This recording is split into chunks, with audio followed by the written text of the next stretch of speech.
Hello and welcome back to the final day of BlizzCon here at the Anaheim Convention Center. My name is Cloaken, and we are halfway through our semifinal matches here on the BlizzCon stage. We just saw a dominant MVP Black take a clean sweep series over their opponents. It was an incredible match. They move on to the grand finals, but we have one more semifinal match underway. That is a rematch of last year's grand finals, BlizzCon 2016. It is Korea's Ballistix versus Fnatic. Who's gonna take it? Let's head over to Kalaris in the desk to find out. Always a delight to have you along for this, Cloaken, as we continue down the line. The next best of 5, as Cloaken mentions, Fnatic going up against Ballistix. To my left-hand side, we have Wolf, we have Skimmy, we have Grubby all the way down at the very end there, bringing us all the fantastic analysis. Thank you very much, gentlemen, throughout the entirety of this tournament so far. But now we're getting down to some of the big dogs. We already had, of course, MVP Black looking amazingly strong in our previous series. And Skimmy, you were watching that in the back. How did you see MVP Black in the dominant form that they're in? MVP for me, it was surgical, right? It was the case of everything was working in their favor. I don't really know where you go from an opponent sort of stage as to where you really target them, draft-wise, execution-wise. You know, they draft a reset comp into mid-deep and make it look like it's actually not a counter. Yeah, very, very difficult for their opponents to deal with in the previous series. But now we turn our attention, now we shift focus a little bit here, as Fnatic is going to be going up against Ballistix. We can take a look at the bracket, see and keep you up to date with everything that has gone on so far here throughout the single elimination stage. Bear in mind, the first round was best of 3s, and now everything from here on out is best of 5s. Fnatic versus Ballistix, and Ballistix, Wolf, previously L5, right. No strangers to Fnatic. No, they're not, and we have seen them clash before in other tournaments. Obviously, in BlizzCon last year, specifically, this was the famous matchup. When you look at that bracket, a lot of people who maybe just tuned in will say, I'm a little bit surprised Roll20 was able to take a map off of Ballistix. That series looked a lot closer than I think most people expected, especially when you go back and look at what drafts Roll20 was running. Ballistix got a little bit caught off guard. I think Fnatic should take a page out of North America's book here a little bit. Not every game, but to try to run some strategies, because Ballistix can, and they have shown that they can be caught off guard. I mean, looking into the past, as you're mentioning here, Ballistix was the one last year at BlizzCon 2016 that brought that macro-heavy style to the table. And it felt like ever since then, Fnatic said, we'll adopt that. You made this. I made this now, it's mine. So it was kind of an assimilation of what they wanted to bring to the table. Yeah, everyone learns from each other, right? And everyone looks at the world champion. We see that there, November 5th, 2016, Ballistix won at that time. And they're, you know, they've had a few different roster shuffles, but you see that guy on the right there, Noblesse, he was their tank player. Now, he is their drafter, he is their coach, so that's a very cool effect. For MVP Black. Yeah, he is the coach of MVP Black now, which is it's a storyline that could actually extend further into this grand finals, as the former tank player now works for the enemy. Right. But I think that what's been really cool about watching this team evolve throughout this year is that Hooligan and SDE have certainly filled their roles nicely. Can we say that Hooligan has lived up to the legacy of Noblesse? I don't think so, not yet. But if they're able to win this finals, I think there's a closer argument. Well, we can keep talking about it in a few moments' time here, as we're almost ready to launch into our best of 5. So without further ado, a rematch from BlizzCon 2016 Grand Finals.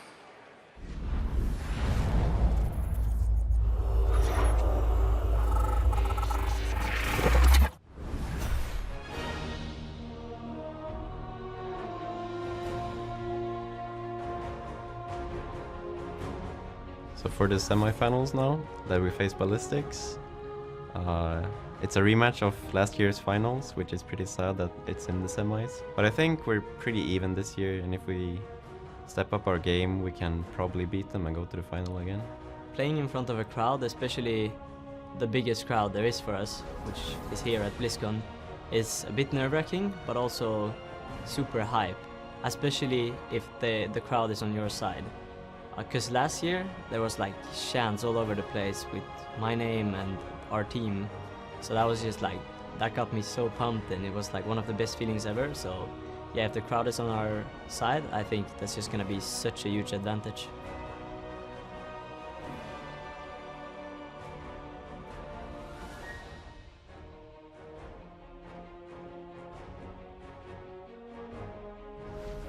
지금 8강에서 롤20를 이기고 4강에 올라가게 됐는데 4강 상대가 푸나틱인데 좀 잘하는 팀이라서 걱정이 되긴 하지만 저번 결승에서 이미 이기고 우승을 해봤기 때문에 다시 이기고 결승으로 가보도록 하겠습니다. 관객이 많은 게임을 저희가 처음에 작년 블리즈컨 때 한번 느껴봤었어요. 저희가 처음 했을 때 디그니타스를 외치면서 다들 4강의 첫 경기를 해봤었고 결승전에서는 푸나틱을 외치는 관객을 상대로 많이 해봤었어요. 그래서 관객들이 많이 그래서 약간씩은 브리핑이 돼요. 그래서 약간 게임에 약간의 영향이 조금씩 끼치고 또 약간 저희가 죽으면 소리를 엄청나게 질러서 약간 긴장도 되게 만들어요. 그래서 아마 그런 게 조금씩 영향이 조금씩 있는 것 같아요, 확실히. 하지만 그런 거 응원을 받는 그 팀 입장에서 많이 도움이 될 것 같아요. Ladies and gentlemen, let's give a warm BlizzCon welcome to last year's BlizzCon champions, Korea's Ballistix!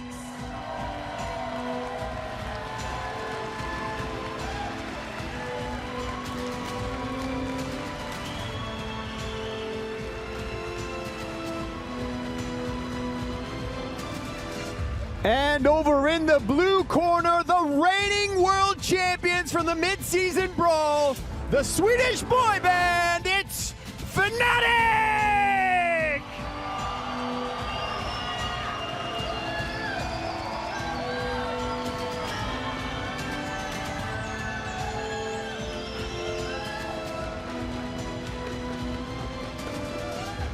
Captains, please.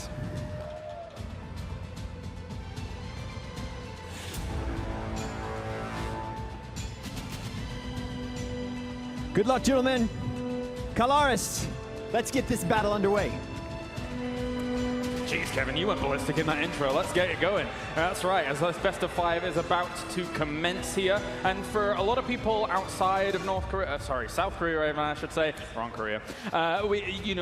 People see Sweden as the country that almost mirrors a little bit of what South Korea brings to the table. We consider it one of the strongest countries in the whole world, and Fnatic has been no different in proving that correct throughout the years. Yeah, absolutely. Fnatic's defeat of MVP Black last year is the big standout one, and I think that's why if they're able to take this upset win here and face Black in that finals, it's such a great story. But yeah, as you say, going back to StarCraft 2, even some of the greatest Western players were always from Sweden. So there is that competitive background for this nation and other esports as well. But I think that for Fnatic, a lot of the time their skill, their mechanics never waver. I think it's some of his shot calling and mentality that is the weakness or strength of this team. I'd go as far as saying this one's going to really come down to the draft itself. You discussed before, Claris, about both of these teams being very heavy on the emphasis for the macro game, which for the most part has got them so far against teams that are very honed in, like China, on that sort of team fighting presence.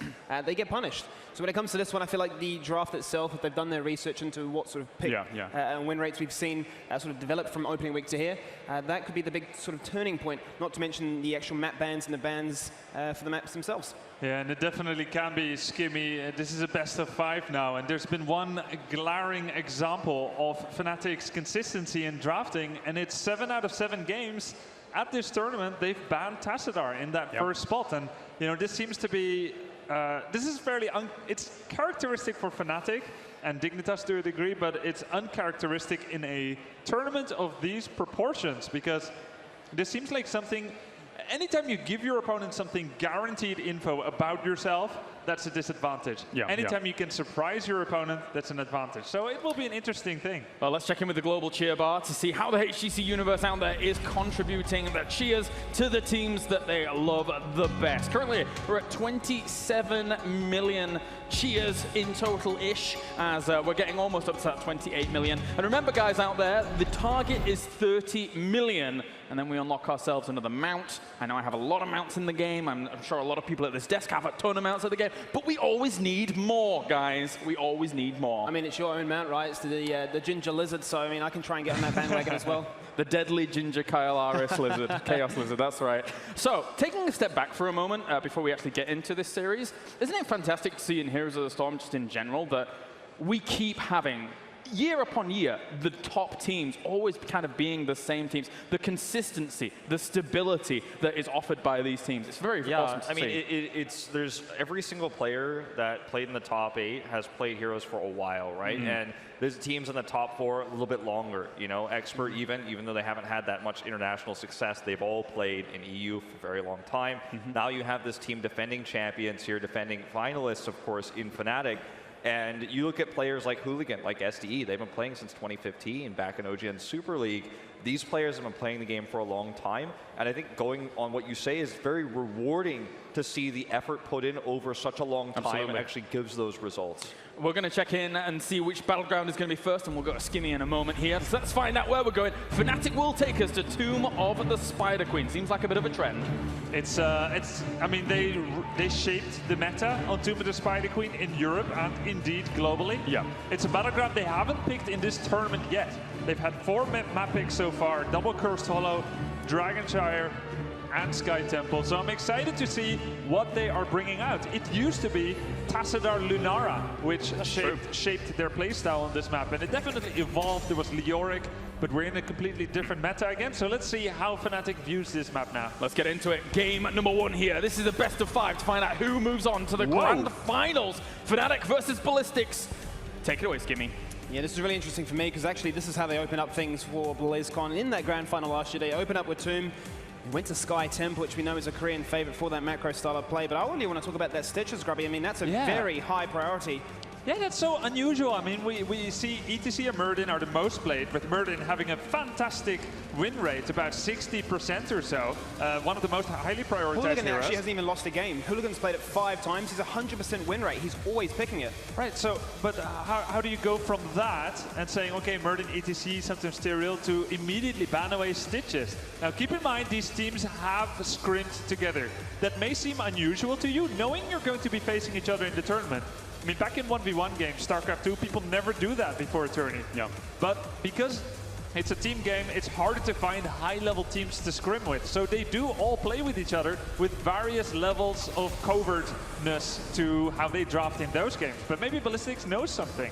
I think that there's a high chance that is the case, and they're trying to draft around that a little bit here, but this is what I like to call a throwaway ban. A lot of the time you can actually trick a draft into going your way by doing a ban. If you think that there are 2 S-tier heroes that are at the top and you want to get one of those, no matter what, you ban something like this, so you get either of them.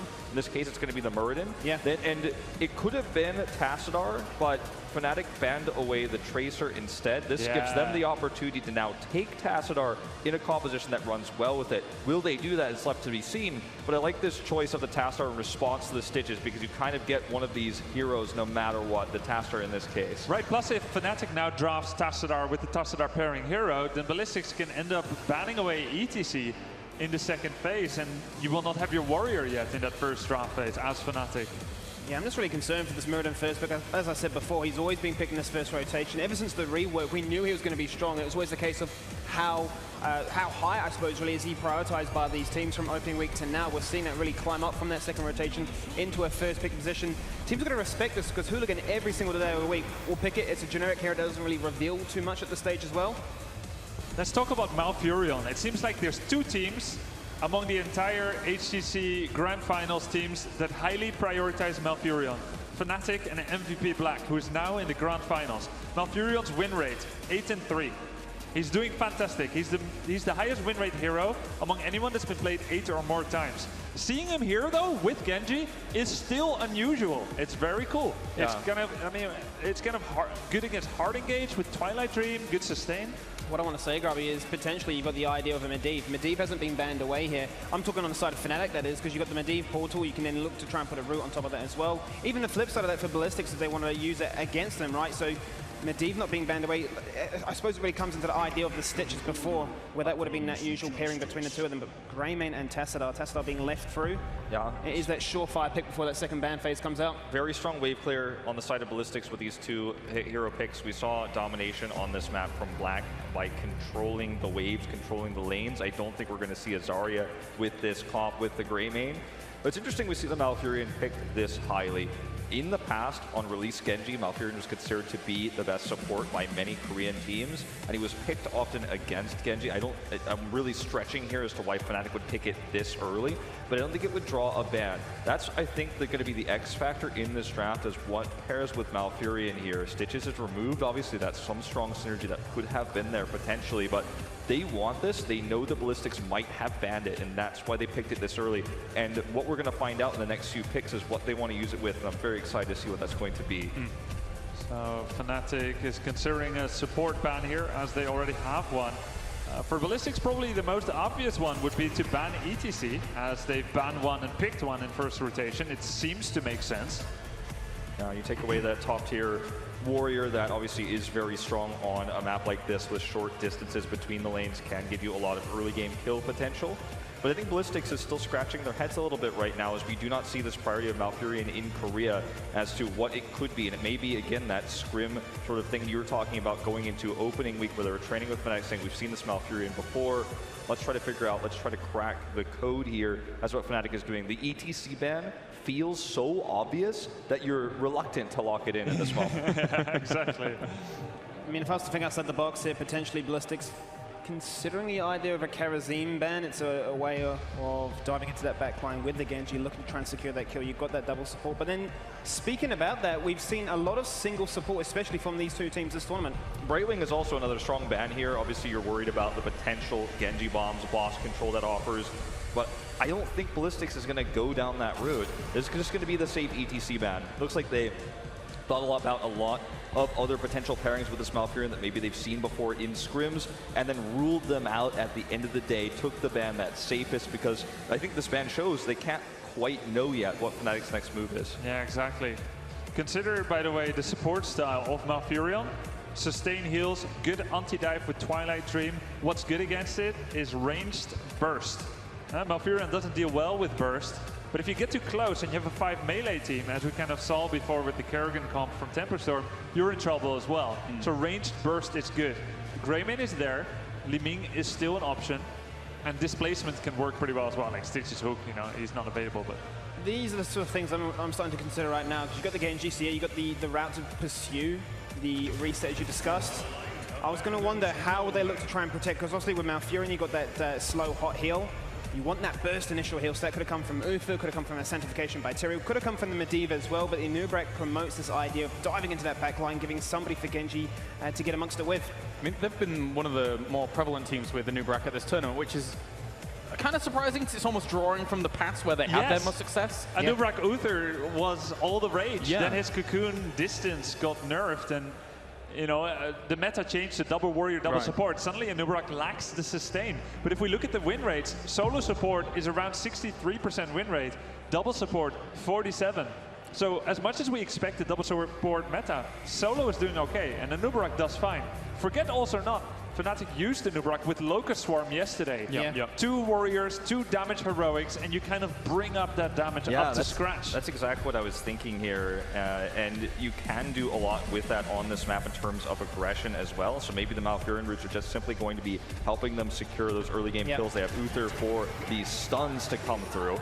Ragnaros, a big top tier pick throughout this tournament from the Asian side of things, especially. Even SEA was running this on this map. We've seen a lot of Lava Wave, but when given the opportunity to pick the Ragnaros, which has been banned many times, Korean teams will just take it for control of the objective. So I mean, the Karazim could have come out on either side, but Ballistix decide to promote it with them, so they've got that dive squad, going to give some heals and protection for both Greymane and Mirrodin, and as you discussed, the Ragnaros could go 2 different directions, Lava Wave being what Trixler I'm sure wants, but typically speaking, from these higher level teams, so to speak, we do see that Sulfura smash for the all-in potential, the all-in Korean style, but now the 5th and final pick. Ballistix is a fairly generic draft of defense. Tassadar, Ragnaros breathes defense. Fnatic much more aggressive. And they now have to make a choice. A second warrior with a high damage output, Arthas Dehaka, or maybe even more range. Falstad stands to mind as one of Quacknix's favorites still out there. I wonder if Leoric finds a place in this draft too. They need wave clear. Whoa! This is risky, especially given the Tassadar on the other side. One thing I feel like Fnatic really, really lacks compared to Ballistix, who has Tassadar and Greymane and Ragnaros even, is that wave clear. And we've seen these Korean teams push waves, especially on this map, control the turn-ins, force those fights because the teams that are facing them, well, you're here for the right thing. But these teams that have been forced to fight these defensive Korean setup comps that have better wave clear have really been struggling.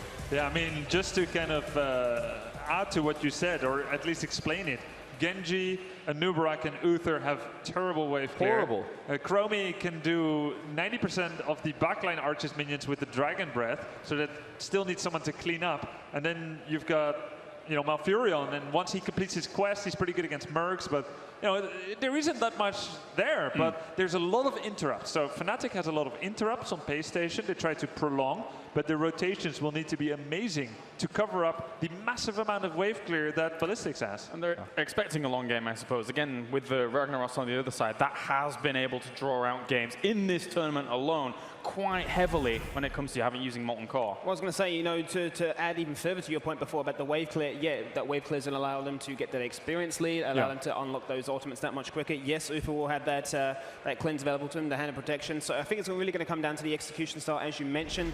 Yes, Fnatic's draft lacks the wave clear. They're very sort of linear in the sense that they need to find kills to try and get the ball rolling. But if they can get a cleanse to try and prevent this all in from the Muradin, the Greymane, the Ragnaros, they could turn things around.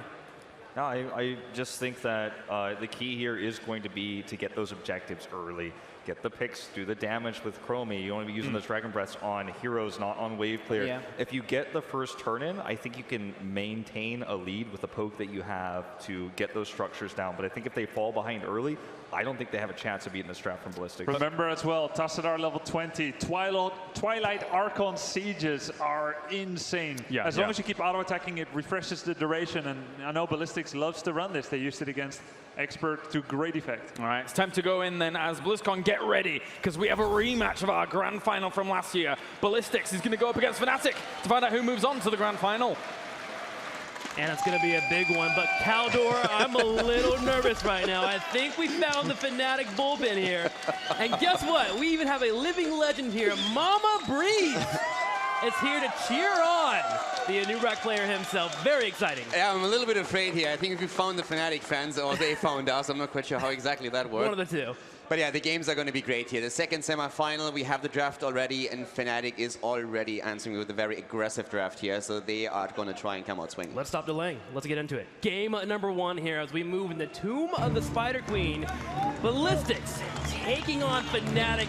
One team will move on to the grand final. Who will it be? Once again, we have Korea going up against Europe, and to the left side of our first map, Tomb of the Spider Queen, we have Breeze on Anubarak. We're seeing Quacknix this time on Genji, playing the ninja with Shrimpy, of course, in the backline on Chromie, Whoopi on Malfurion, and Smexy on Uther. As we are fixing apparently a couple of issues here. Someone's probably nervous. Yeah, Ragnaros is currently thinking about living Meteor build. Do we go Lava Wave? Lots of decisions that have to be made here. Should we have picked Murky instead? You know, lots of things to consider. So pulling out a real quick little timeout. We had a couple of Murky signs, we had Gazlo signs, and so far the specialists have been pretty disappointed. Yeah, it's very interesting actually, because we see tons of Murky players in the crowd, but yet we haven't seen them in the pro play. I think the pro play is kind of missing out a little bit. Not sure about that. I'm pretty sure about it. Conflicted as well here, honestly, here. This is actually a really big match between these two teams. And honestly, I'd be happy for either two to go forward, but I'm not going to lie. I kind of want a EU versus Korea finals. I mean, they put 2 European castles in here, so... You're going to have a little ice. But the thing is really what I want to highlight while we have this little opportunity is how close these teams actually are. Our analyst has talked a bit about how they scrimmed against each other. And of course, with so many teams here, you take the opportunity to play against the strong teams out of different regions.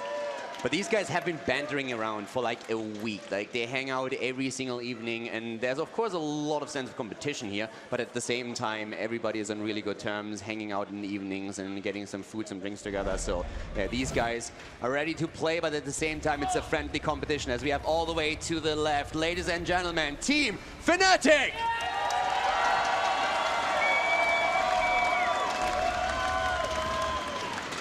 On the right side, the reigning BlizzCon champions, SCSE playing Greymane, Hooligan playing Muradin, going to be having Zhanghua on the Ragnaros. Following up, SDE will be playing your Tassadar. And finally, Swoy on Karazim. Give it up for Ballistix!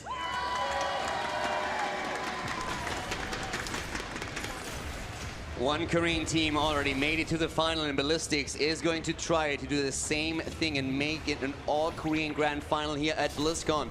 Very scary draft from them as well. Once again, we have Ragnaros in play here, and a lot of one-shot potentially, especially after level 10. But so far, it's Fnatic with the aggression. They want to go in for the kill. Quacknix tries to confirm it, but he can't drop Ragnaros. Barely getting away. There is the Ragnaros, but Fnatic bringing the fight to Ballistix, and you're going to expect it too, especially with this composition. Anubrak and Genji should be setting up that Chromie for these kills, and Ballistix, knowing that, saved him just barely. Now, we have seen a couple of different builds here at the tournament, in particular on Genji, but right now we have Quacknix still going back to the E build, to the Swift Strike build that we have seen so much in the Western scene. At the same time, also, of course, Malfurion starting to work on his double here as well, the Moonburn, trying to complete that quest and add that wave clear that they really need. That wave clear, very, very important here for Fnatic. Malfurion going to be helpful. Chromie can help out too, but overall, you look at their composition, they are severely lacking. I mean, the analysts talked about it. Ballistix, in terms of looking at paper, Ballistix is way ahead in that wave clear. Greymane, Ragnaros, Tassadar, even really helping push those lanes forward. So Fnatic is going to be looking for these kills consistently. It's just a matter of whether or not they can grab them. Even so far, they put their damage on Hooligan. Muradin's hard to kill in the early game. They want to make aggressive rotations happen, and so far they're doing a good job with it. Especially Genji, of course, being highly mobile here between the lanes, and he is attempting to help out at that bot lane continuously to put pressure onto Karazim. It's a 2-for-2 for now as Mexi and Quacknix go up against Swoy and Zhanghua. Yeah, this has actually become quite common in this tournament and a couple weeks beforehand too, putting two on that bottom side, usually a support to help out with that solo laner, and Ragnaros should be just safe there with that Karazim. But it's mostly coming down to Hooligan. How will he stop the ganks that are coming their way? But also, can he find a moment to maybe pounce on that Chromie? And he is going to look for exactly these moments. Chromie is going to be the vulnerable target until later on in the game. So for now, it's definitely something where Shrimpy has to be careful with his positioning. Already though, he's nice and safe. That Time Walker's Pursuit should help him with the ganks, but Wubby maybe not so lucky here. The Malfurion getting caught on the right side. He drops the root. Chromie gets picked up right away, and Wubby gets out, but Ballistix shows very similar fashion to what we saw with MVP Black. They put pressure on one target and then jump to another. Ballistix getting the first blood here. It's exactly what we said. Shrimpy needs to be careful. He is the go-to target for Ballistix if they can. And they made actually a double aggression happen. They jumped on Malfurion and on Chromie at the same time. That put the pressure onto the support. Couldn't really help out with another route here to save Chromie. So at this point, Ballistix gaining a bit of momentum here. And they try to capitalize on it by turning in. But so far, none of the two teams has turned in a single gem. That's the one thing that Fnatic has kind of in their back pocket here. Between the Barbs level 4 picked up for the Anubrak, Chromie poke as well, it will be difficult for Ballistix to get those turn-ins. They do have a few melees pretty heavy on their side. In fact, you can consider 4 of them being melees if you look at that Greymane. So it will be difficult also for them to get into the aggressive position to actually set up with the Malfurion roots constantly coming out there from Wubby. The poke continues, but Ballistix is about to have enough gems for that turn-in that you were mentioning. Yeah, both of the teams are closing in on that quite heavily. So the question is, who will get the first objective? Nice dodge by Breeze here, making sure that Hooligan misses the Stormbolt, doesn't walk into the trap, and is able to move out. He moves out. He's nice and safe here.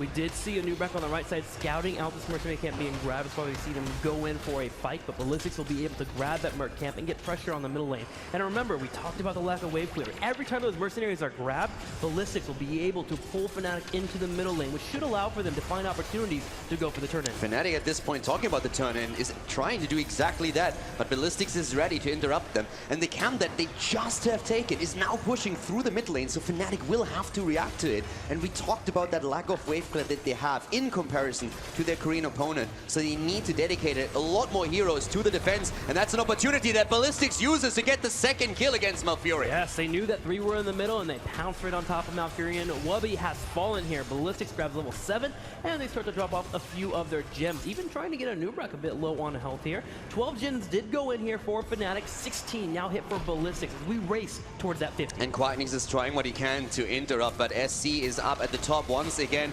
trying to drop at the 28 that he currently holds. Hooligan, on the other hand, at the bot lane is in a bit of trouble, but he gets the shield and immediately moves out. Quack and Smexy just not enough to take him down. Ballistix incredibly close to get their turn in. Can Ragnaros get up here on the top side? No, we do have Malfurion coming in and poking, slowing it down. Greymane, though, in the middle lane, FCSC taking some damage. Yeah, Malfurion a bit too late with the roots here. Couldn't lock the target down even longer, but Fnatic definitely trying to get a counter kill. And in the meantime, the turn-ins always interrupted. It's one of the big strengths of Fnatic draft that they have so many interrupt potentially here against Ballistix. So as long as they can control the turn-in points and at least make sure that Ballistix don't get the objective, they will be fine. But that also speaks to how well Ballistix played in the early game. They dropped off 44 gems. Oh, Jungle on the bottom side taking some damage here. Hooligan jumps in, looking at Quacknix, will be able to hit a Stormbolt on him. He's getting low. Sway going in, delivers the final blow, and Quack will fall. Great attempt here by Ballistix to turn it around, and they get the kill. Jonga was in a lot of trouble, and everyone on Ballistix side is incredibly low here. But the target that was dropped was Genji, so the Korean team with a lot of discipline here in every single fight. They were low, so they had it back up, and Fnatic actually secures the first turn-in of the game here. Webweaver's pushing in all lanes, and guess what? Quacknix is back.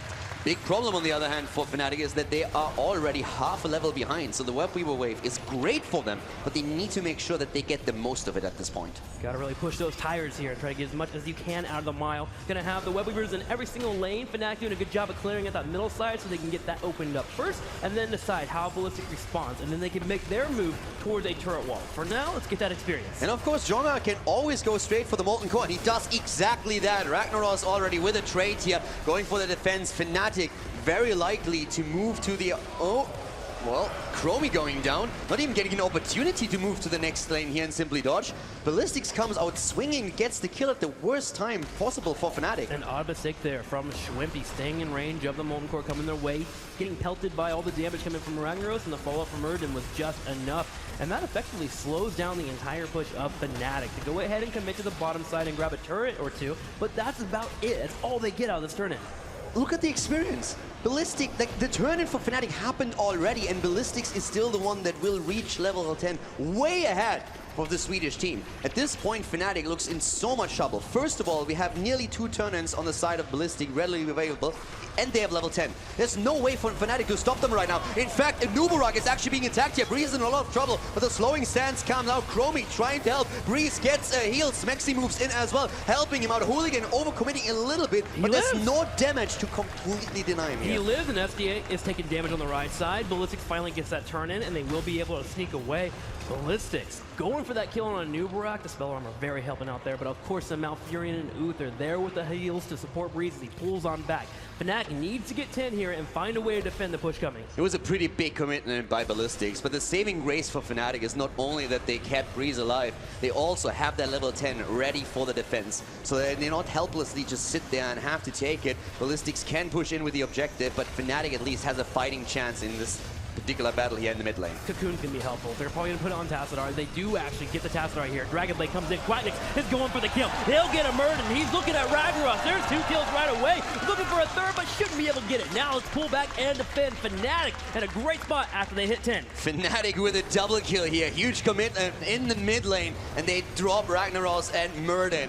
Great moves here, and especially the silence that we saw from Wooby. That was absolutely perfect. The Twilight Dream not giving Murden a chance to either jump out or even use Avatar.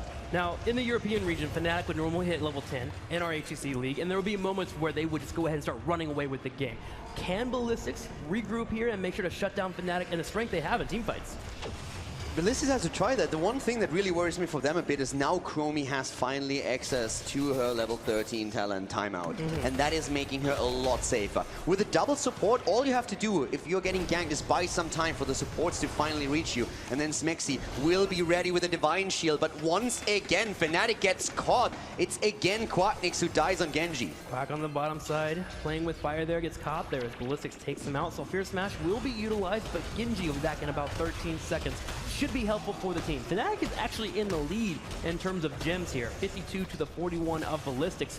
Can they delay long enough here for Quack to get back? Hooligan pretty far out, and as you said, Fnatic is trying to delay right now, but we saw exactly the one-shot potential that we mentioned a bit earlier. With Ragnaros committing this heavily to him throwing out the Sephora Smash whenever he can, they get kill after kill right now. And it all starts with Hooligan and his Storm Bolts, and he is stacking that extra damage with a perfect Storm on level 1. 19 stacks so far, so he's nearly sitting in an additional 100 damage. If they can put that onto Chromie, onto Malfurion or Genji, and Ragnaros follows it up, maybe even Greymane, that would be an insta-kill, and that's what they're looking for. And they're looking for another kill here as Wubby will be on the side. There's going to be a fourth wall coming out. They turn around and look at Zhongwei. The impale comes out from Breeze. There's the silence. Gonna have the palm from Swoy, though, that keeps Zhongwei alive, but will it be enough? No! Quagnix, he comes in with the blade, and he slashes! Quagnix goes in, but Nubarak dies. Breeze is down, and now Quack in a bit of trouble, but they get the kill! Muradin dies, and now it's SCSC who's in trouble. Swoy is starting to move in, has the dash ready, the cooldown is there, but can Shrimpy drop him? Not yet, doesn't get the hit. Quack still following it up and trying to drop Karazim, but he's not successful as Karazim is able to walk straight to the fountain, heal up, and retreat to the recovery of the fort. Yeah, Quack was trying to read Swoy, trying to jump over on that Karazim down to his teammate, but he didn't do so, missing out on that shotgun burst. And they'll pull back, and they'll go for their turn in here, which they do have enough gems for, which will allow for them to finally start making a dent in the infrastructure of Ballistix. Yeah, we definitely have a fight on our hands now. 13 versus 13, 4 kills against 6. Fnatic trying to get the next turn in here, and indeed they do. They have it. They need to push in now, but again, Molten Core is going to be a problem potentially for them. So once that Zhongha commits to the trade, they need to rotate away to one of the lanes. I mean, they have a couple of options. One, bait it out in the middle lane and they go to a different lane, or have a Nubrak go for the hard engage, jump on that Ragnaros that's trying to move into that Molten Core. We'll see what Fnatic wants to do here. So far, they've showed hyper aggression, and it may pay off for them here. And of course they have to, oh my god, once again in the mid lane, as CC, the palm is hit, but not procced. Barely keeping him alive, but Breeze starts to move in from the side. He's trying to flank, gets the stun, he himself in trouble, gets the Divine Shield. In the back, we have Jonga already looking for a potential flank. He wanted to go in, but he could not make it in time. Good trades and cooldowns, but no kills so far. They had to pull away there. Too many cooldowns popping out there for Fnatic, but they do get the first fort of the game, which is something we did not expect, especially how the first 5 minutes of this game did go. Now, in the top lane, we have Ragnaros clearing out that web weaver. It got pretty low, but the fort is still standing for now. Fnatic turns their attention to the middle lane with all 5 members being here. Hooligan is the one to watch out for. He's going to initiate with the stun, and he completes his quest talent 12 minutes in as well. But Fnatic busy in the mid lane. Here comes Ragnaros with the Molten Core, but Fnatic is already on the way back. Here comes Hooligan, missing the Stormbolt. Already tower being used, they're all moving away. Ballistix, they can't get the fight they want. Fnatic can turn this around if they want to. They look at Hooligan, they put some damage there, but Ballistic fails on the engage they want. The Molten Core a second too late there. Also the timeout coming out just to buy Chromie enough time to get the heals. They actually burn the 2-minute cooldown and they don't get a lot of it. And as you said, Fnatic tapping the well and immediately just turning around and saying, hey, if you still want to fight, we're here, we'll take that. But especially as Muradin was already low, Ballistix had to disengage. But that was definitely not what they envisioned when they were starting to engage into the battle. Well, Ballistix, good news for them if they want to go ahead and get into this game here. They have the gems available on the bottom side, 81 available for them if they can go for a turn-in. Also, talking about quests, we have 54 stacks already on Shrimpy with his Chromie. So soon enough, he will complete his quest. He has committed now to the Shifting Sands on his level 16 talent too.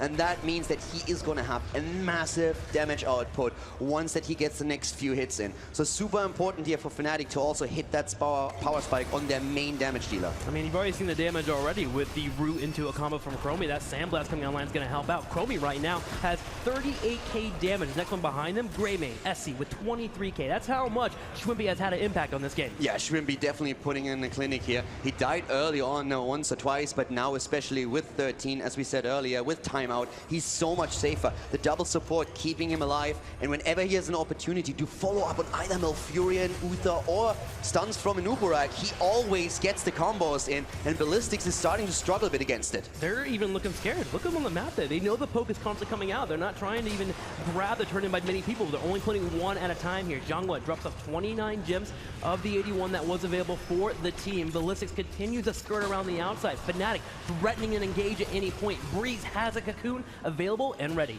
Tenacious Roots now on level 16 for Whoopi on Malfurion, making sure that he can set up Shrimp even more. They go in, they collapse onto Jonga. Here comes the Dragon Blade once again. They want to get the kill against Ragnaros, but so far he's still alive. They finally drop him once again. Whoopi with a Twilight Dream, and now they go for Malfurion. The time trap connects, but look at Swo. He's so low. Everybody dead and dying on Ballistix side, but it's Anubara who dies first. Muradin follows.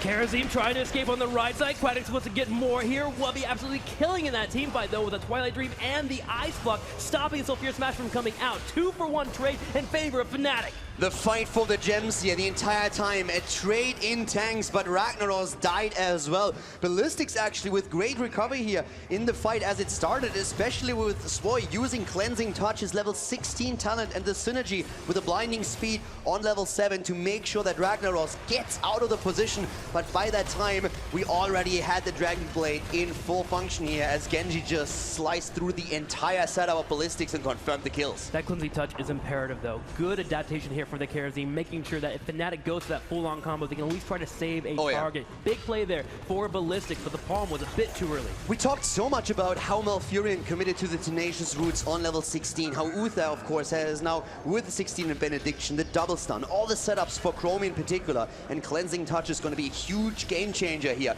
So Swoy is the one to watch out for as he's trying to keep his teammates safe. All right, Ballistix, they do get the turn in here on the top side, so they'll have Web Weavers pushing in. Fnatic is setting up for defense. They even put Webby on the bottom side to grab the Giants, who will mitigate that bottom lane. This allows them to focus on the middle side and the top. And also, with them only having to focus on two sides, they can go for an engage if they need to. Yeah, one of the important things to note is also that every time Fnatic pushes in with an objective, now that we have, even for Tassadar on 16, the Psionic Echo, they have so much wave clear between Greymane, Tassadar with the completed quest, Ragnaros, Molten Core, that it's very hard for Fnatic to gain value out of their own Web Weavers. But now it's Ballistix who are trying to at least drop some of the forts that we see here in the mid, the top, and the bot lane. Fnatic has identified that Greymane's in the bottom lane. They're putting some pressure on Hooligan here on the front side. Jungwa being the target, but Quacknick sidesteps, also gets a Divine Shield from the Sulfurous Smash. This means Ballistix' main aggressive play has been taken away. Great reaction here by Quacknix, but at the same time, Smexy also on point. In hindsight, you didn't need both here, but of course, Uther wants to be super safe. If that kill happens, then Ballistix has too much momentum for Fnatic to stop it until the hero is back.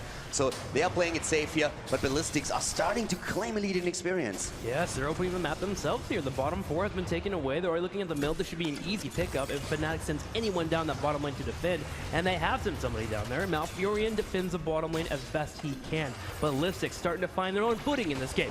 And that last skirmish, 2 cooldowns were burned, so for a Smash and also the Divine Shield. And Divine Shield is absolutely crucial for Fnatic's composition. Every single time they engage with Genji and use the Dragon Blade, they want to have Uther ready with the Divine Shield. And of course also these flanks that we have seen from Malfurion with the Twilight Dream, making sure that the hero like Murden, for example, can't pop his avatar to save himself. And the palm, another big tool that you're trying to shut out. Here comes Hooligan with Engage, the stuns are in. Good damage with the cocktail from Ballistix, but Fnatic, at least for now, holds. Yep, Fnatic making a decision right now, either to force a fight or go for the turn before they get too close to level 20. That is Ballistix, because they are at 19 and almost a quarter in experience. The sieging damage from Chromie continues to climb up and up as she is landing these Sandblasts.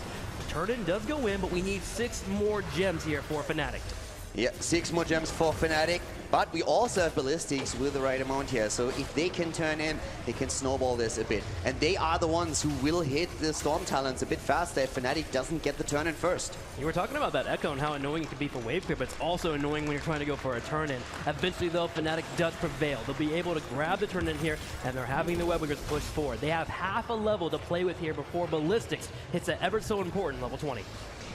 Web away for Fnatic, and as he said, the Storm Talents are going to be crucial. But the fort at the top lane is incredibly low, and that's going to be a big chunk of experience in the hands of Fnatic if they can drop it early. They might want to split a bit and soak several lanes here, but we should see the level 20 come online from both teams at roughly the same time. Splitting, though, is so scary. They have to be careful. Genji will be the one to go to the bottom lane. He has the most ability for this team. Malfurion plays safe and pokes in the top lane to soak that experience as well. Fnatic knows they want to be even footing when they move into that 20 against Ballistix, and they are playing this slowly plus surely. But the problem is the Web Weavers are being wasted. They get the top experience though. Both of the teams roughly at 20. All the lanes pushed in. Fnatic trying to move down to the bot lane. 20 has hit for both teams right now. And that's of course another big game changer here. As we see Fnatic pushing in. Ballistix trying to defend. Webweaver's at the top lane. Also pressuring. Ragnaros looking for potential flank even. Keep in mind, he can always sneak behind the team. This is why Breeze is waiting there. Waiting at the fort that got destroyed earlier at the bot lane. Because he does not want Ragnaros to cut off the path of retreat. I have to wonder if Shrimpy is psychic right now. He is hitting every single shot here with the Dragon's Eyes, doing it blindly here, working on the turrets as well, sieging on Ballistix as much as he can here. The Webweaver finally does get cleaned up, and Ballistix can breathe a sigh of relief here as they wait up and try to scout out their opponents. Shrimpy has completed his level 1, and his damage output is insane. Here comes the cleanse though. Nice timeout, dodging so much damage here as they're trying to go for it, but at the same time, Breeze is in trouble, and once again we see Muradin following it up with the divine shield. It's in there, saves him. They get the stun in. There's carnage everywhere, spells flying left, right, and center. Hooligan once again on the chase. The Stormbolt hits, and it hits hard. And Shrimpy will fall at the same time, so wait for the guy on the right side. He'll get slashed here. He's on the silence. Is it enough? It is enough. Quackix is trying to pop off right now as he tries to hit targets, but Muradin is fine here. Smexy left by himself will stun to save his teammate here and be able to provide heals on the side. But Breeze, Malfurion, and Genji, they need to get out. Redemption is still in play, and they want to kill Uther once again, and they very likely will do that. He's trying to buy a little bit more time for his team. Smexy on the run right now, but Ragnaros is being attacked to the left as we see Fnatic sharking around, seeing if they maybe can turn this around. It's gonna get out. He shouldn't, Does he have a stun? And Muradin, Hooligan! He's coming in. Finally, he will fall here, but he's bought some time here. Chromie will be up in 20 seconds. Keeps are still up. Fnatic, they just need to chill out. They are fine for now, but Ballistix, they find kills and they continue to run forward. What a game here What a already. game. They are starting this best of 5 series off with a bang on Tomb of the Spider Queen. And Ballistix now, with the momentum they have, they are moving towards the boss.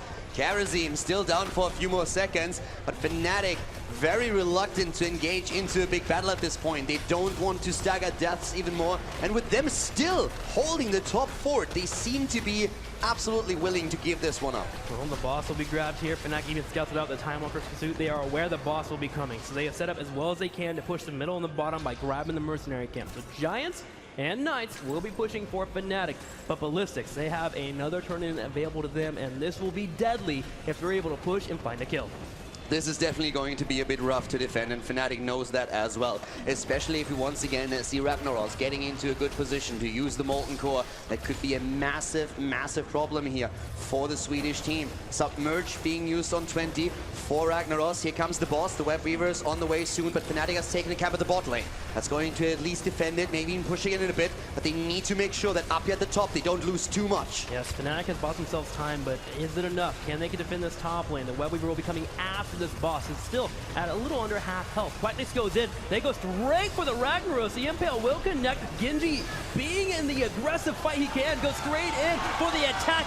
Massive Twilight Dream to fall. A third to come as well. Jungle doing everything he can to lift. He will fall. Hooligan and SDE are the only ones left. Quackix popping off on Genji, going in, confirming the double kill. The boss is about to fall. 3 heroes down on the side of Ballistix, and Breeze still looking for a kill even. They're moving in at the bot lane. We have the Siege Giants moving through, and all of a sudden, all the momentum in the world in favor of Fnatic. Great fight up at that top lane. Yes, Quackix realizes the boss fight has come through. He jumps onto 2 targets. A new Brak landing the massive Impale there, but watch the Twilight Dream. Boom! There it is, hitting multiple targets. Jungler even used Severe Smash, but it's not enough. Wooby with some insane Twilight Dreams this game. Absolutely game-changing. And this was a dire moment for Fnatic. They could have lost the game there. Instead, they are the ones going through the keep, going towards the core. Fnatic, they're going for an 8 seconds for Karazim, 9 for Greymane. They get the kill against Muradin, and they go for it. Fnatic goes straight for the core, and they're going to start burning it down already through the armor. Greymane is up right now. Ragnaros will be here soon. The core starts to fall. It's down to 80, down to 70. Rag is back. Uther goes down, but Fnatic goes for it. Shrimpy falls. Chromie is dead. 3 heroes still alive. The core at 50%. Fnatic in trouble. Ballistix defending with everything that they have. The core down to 40 at this point. Quackix in the limit of trouble. Breeze about to fall. Divine Shield goes off. They're going for it. And Ballistix goes down. Fnatic takes game number 1.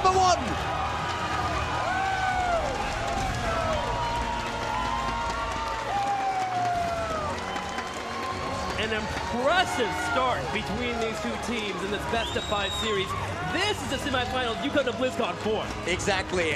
This game already setting the pace for the entire series. Back and forth from the get-go. Fnatic victorious, but Ballistix, they have shown here in the first map already that they want to make this all-Korean Grand Final happen. The Fnatic bullpen is cheering loud for this team here. They are very happy with that game number 1. I think we all are. Ballistix even showing up there. Incredible core call at the end. Can't believe that actually popped out. And I gotta say, I'm already ready for game number 2. I definitely am too. This is the semi-final between these two teams that we've been hoping for. And so far, it has been insane. Ballistix in the early game looking so strong. The one-shot combo coming through several times. But especially from a damage perspective, Shrimpy sitting at 82,000 damage at the end of the game. Just to give you a bit of an idea, Greymane, the highest damage dealer on the side of Ballistix, ended up with 59,000. Well, you've probably heard enough from us. Let's go to our analysts and get ready for the next game. Setting a blistering pace to start this semi-final out. Oh my god, what a game. In fact, to be honest with you, the best game that we have seen all tournament thus far, Grubby. Yeah, because it was so high level on either side from both Fnatic and Ballistix, so much back and forth, and then to end it with such a Kalaris core. Oh, no. It did die, it's fine. That's true, but I mean, it was very close.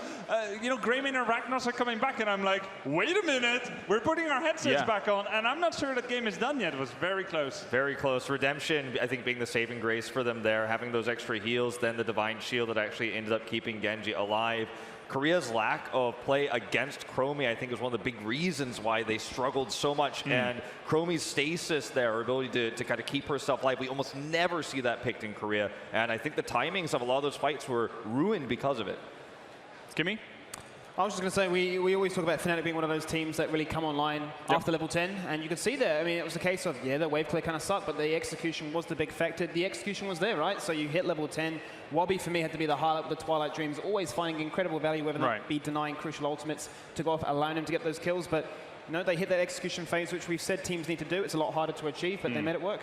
Grubby, you noticed some interesting interactions in that game, actually. Yeah, actually, Wolf, you kind of alluded to it. I have a replay, which we'll jump into in just 1 second. Let's go right away. Look, as we pause it here for a second, Shrimpy right here on the Chromie, and then you've got Jonga here on the Ragnaros. The cool thing about this is Chromie actually turns out to be a bit of a cool pocket pick against Ragnaros. Now, Ragnaros is an excellent defender. Look, he's going to go for the Molten Core, and Chromie, Shrimpy, is actually looking at that. One cool thing that not everyone may know is that Molten Core still counts as a hero. That means that Chromie's Sand Blast gets extra stacks. That means that he can damage it with all of his spells. And that's actually what Shrimpy's looking out for here. And we've seen a lot of amazing fights, but this was just a small little thing I wanted to show as we roll it forward. And Jongha goes into that Molten Core, and this push will be a heck of a lot stronger if he can land those hits. But look at this, Hooligan knows he's blocking those on purpose. If Shrimpy was able to hit those shots, it reduces the duration of Molten Core, strengthening the push. Now, Ragnaros is gunning back for Chromie, for Shrimpy there, and Hooligan with the confirmed kill there. This was just a really cool thing. A way that you might not immediately consider to strengthen a push is just by taking out Molten Core faster, and only Chromie can really do that. And in the end, Fnatic is able to take game number 1 here in this best of 5 series, the last non-Korean team in the tournament. We're going to hear a word from our sponsors.